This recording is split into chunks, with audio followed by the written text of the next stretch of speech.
We live at the bottom of an invisible ocean called the atmosphere, a collection of different layers of gas surrounding our planet. Nitrogen and oxygen account for 99% of the gases in dry air, and only a minute portion of it consists of argon, carbon dioxide, helium, neon, and other gases. Water vapors and dust are also a part of the Earth's atmosphere. The Earth's atmosphere, based on its various attributes, is composed of a layered structure from the ground toward the sky.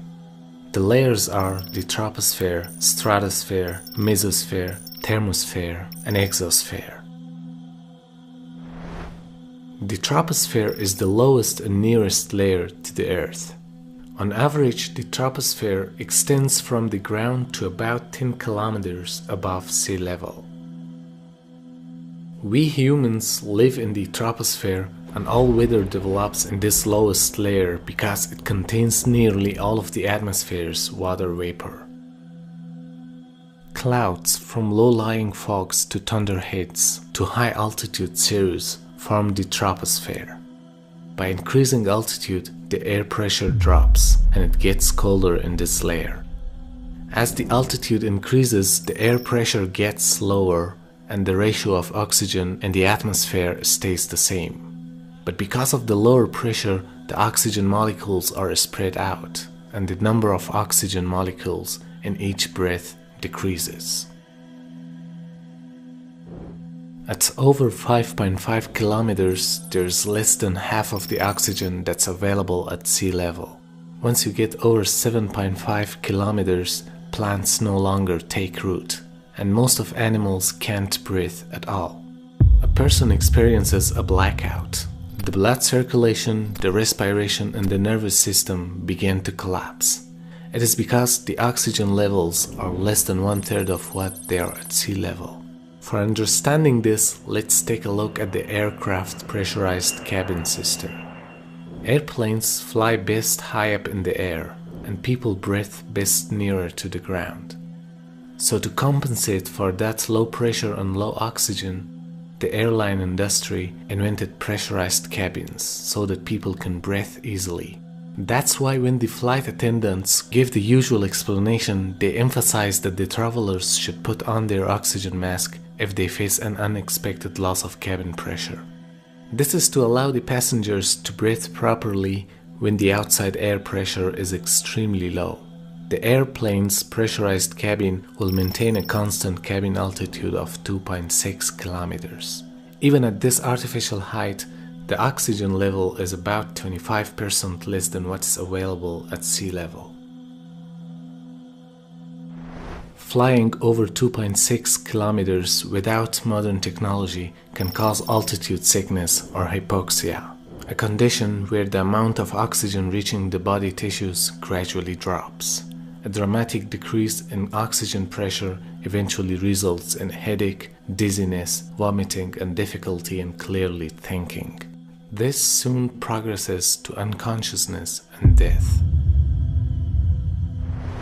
Experimental studies have analyzed how long a person deprived of oxygen and affected by hypoxia is able to cope with an emergency situation.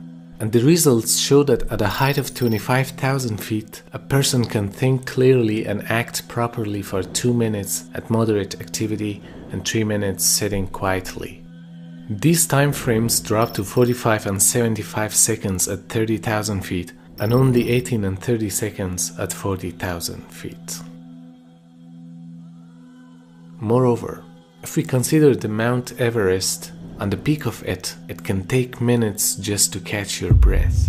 That's because at an elevation of 8,848 meters, the amount of oxygen in each breath is equal to 1/3 of the oxygen found at sea level.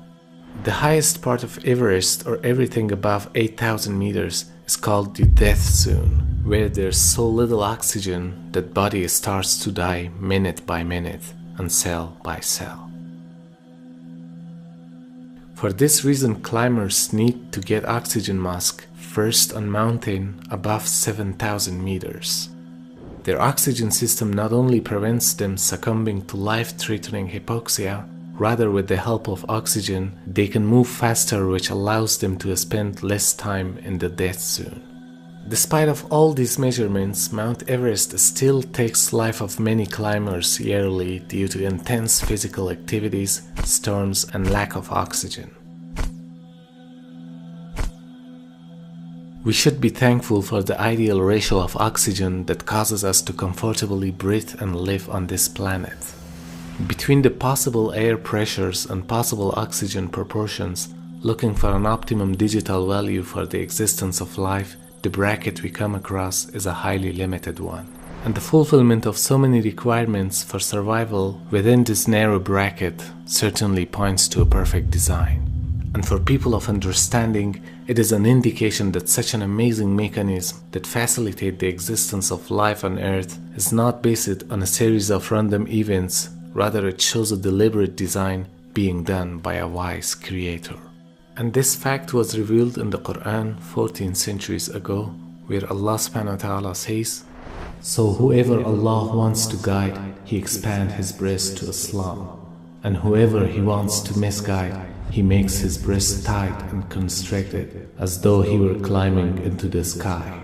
Thus does Allah place defilement upon those who do not believe."